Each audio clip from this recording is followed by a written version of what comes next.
লাড়বো, লাড়া তারপর জলগুলো দিয়ে দেবো। সাপোর্ট করবেন একটু, সাপোর্ট পাই দেন ইনশাল্লাহ। দিয়ে দিয়েছি এখন জল। কোয়ালা তরকারিতে একটু জল বেশি রাখতে হয়, নয়তো পরে একবার বেশি শুকনো হয়ে যাবে। তাই আমি একটু জল বেশি খাই, তাই একটু বেশি দিয়েছি।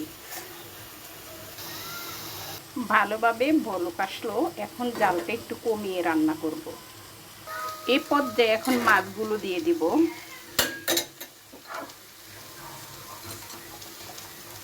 এখন ডেকে রাখবো 5 মিনিটের মতো। 5 মিনিট পর ফিরে আসছি।